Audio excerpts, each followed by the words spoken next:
విజయనగరం జిల్లాలో తెలుగుదేశం పార్టీని నడిపించే నాయకుడెవరు? అధ్యక్షుడి స్థానాన్ని దక్కించుకునేదెవరు? అందర్నీ మెప్పించి నడిపించే సారథిగా ఎవరికి అవకాశం దక్కుతుంది? కుర్చీని నవతరం అందిపుచ్చుకుంటుందా లేక పాత సీనియర్లే సారథ్యం వహిస్తారా?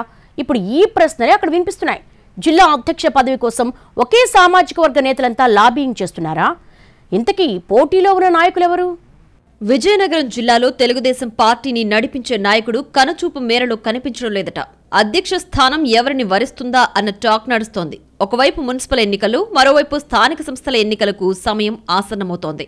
పార్టీకి అధ్యక్షుడే కాదు, కార్యాలయం కూడా లేకపోవడం శ్రేణులను ఇబ్బందులకు గురిచేస్తోంది. పార్టీని ముందు నడిపించే నాయకుడి కోసం party high command అన్వేషిస్తోంది.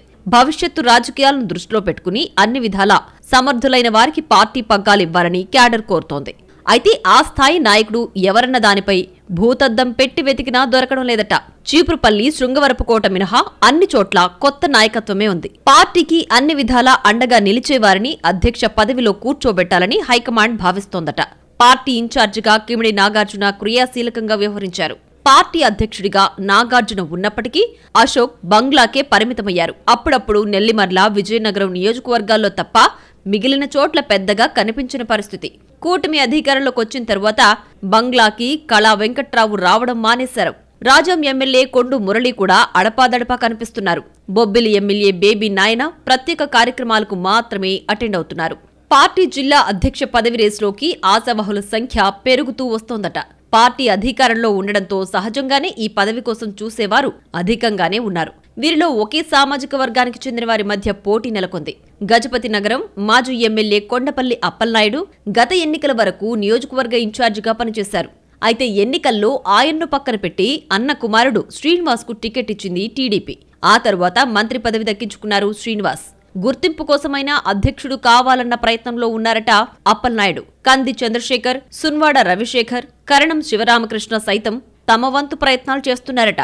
MLA, MP ticket రేసులోకొచ్చినప్పటికీ సమీకరణలతో దక్కించుకోలేకపోయారు. ఇప్పుడు అధ్యక్ష పదవి తెచ్చుకుని పరువు నిలబెట్టుకోవాలని ఆశతో ఉన్నారట. సున్వాడ రవిశేఖర్ నెల్లిమర్ల మండలం టీడీపీకి పెద్ద దిక్కు. ఆయన సతీమణి వనజాక్షి టీడీపీ జిల్లా మహిళా విభాగానికి సారథ్యం వహిస్తున్నారు. ఇక కరణం విషయానికొస్తే గజపతి నగరం ఎమ్మెల్యేగా కొండపల్లి అప్పలనాయుడు ఉన్న కాలంలోనే గ్రూపు కట్టిన నాయకుడు. గజపతి నగరం టికెట్టే తనకు దక్కుతుందని భావించారు. చివరి నిమిషంలో శ్రీనివాస్ కు దక్కింది. దీంతో అంచనాలన్నీ తలకిందులయ్యాయి. ఈసారి అధ్యక్ష పదవి వస్తుందని బలంగా విశ్వసిస్తున్నారట. పార్టీ జిల్లా అధ్యక్ష మార్పు తథ్యమని తేలడంతో ఎవరికి వారు లాబింగ్ చేసుకుంటున్నారట.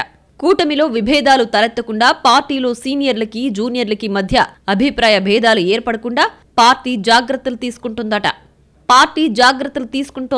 పార్టీని సమర్థవంతంగా నడిపే నాయకుడి కోసం చూస్తోందట టీడీపీ.